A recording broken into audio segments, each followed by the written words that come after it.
শীতকালে যতই ঠান্ডা পড়ুক রান্না বান্না করতে কিন্তু হেব্বি মজা লাগে।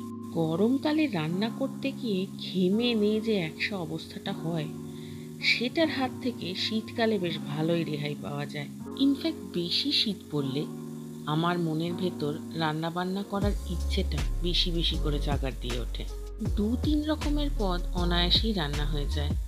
আর শীতকালে বেশিক্ষণ রান্নাঘরে কাটানোর অনেকগুলো ফায়দাই পাওয়া যায়।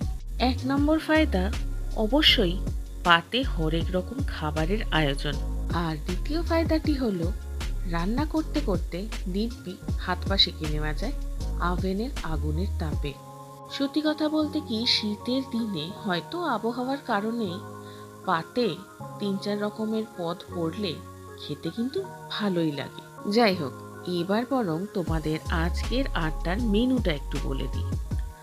আজকের মেনুতে রয়েছে ময়দা আর ডিম দিয়ে মিষ্টি গোলা রুটি, গাজরের নোনতা পিঠে, আলু ফুলকপি মটরশুঁটি টমেটো দিয়ে একটা তরকারি, আর নলেন গুড়ের পায়েস থাকছে শেষ পাতে। কাজেই বুঝতেই পারছো আজকের খাওয়া দাওয়া বেশ জমজমাট হতে চলেছে। তো যাই হোক, খাওয়া দাওয়া যেমন চলছে চলুক, এবার বরং আবারও আড্ডায় ফেরা যাক। আগের এপিসোডে সেই তোমাদের মনে আছে যে আমার পাড়ার ঘুড়ি উৎসব আর তাতে যে জোরে জোরে মাইক বাজানোর যে গল্পটা বলছিলাম তোমাদের, সেইটা বলতে গিয়ে আমার পুরোনো দিনের একটা খুব মজার গল্প মনে পড়ে গেল। তো ভাবলাম যে আজকের এপিসোডে সেই গল্পটা তোমাদের সাথে শেয়ার করব। গল্পটা 2008 সালের।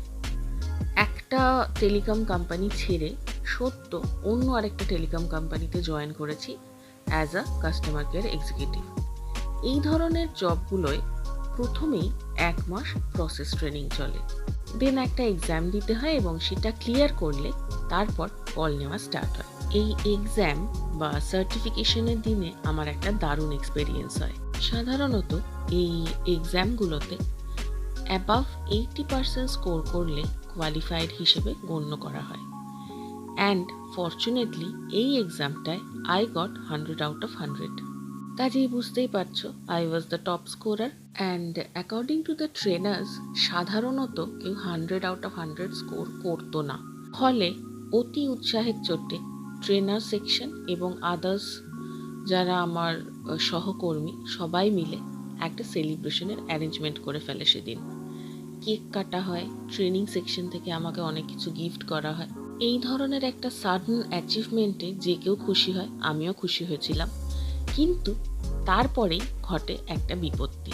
আগেই শুনেছিলাম যে অফিসের HR ডিপার্টমেন্ট অফিসের সমস্ত এমপ্লয়ির জন্য সেদিন একটা অফিসিয়ালি পার্টির অ্যারেঞ্জমেন্ট করেছিল একটা ডিস্কো থেকে।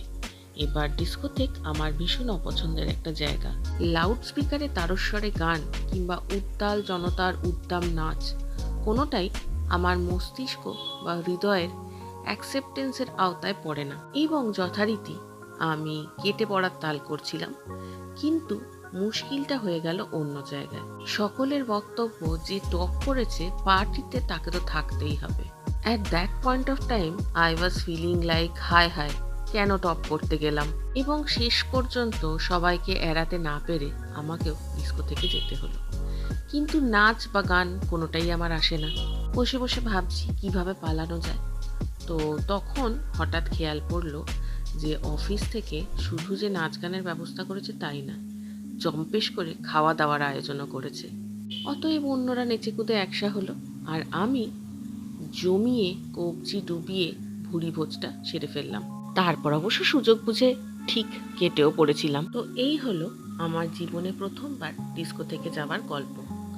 আরও একবার গিয়েছিলাম, তবে সেটা ছিল বয়োজ্যেষ্ঠ হিসেবে কচিকাচাদের পাহারা দেওয়ার জন্য।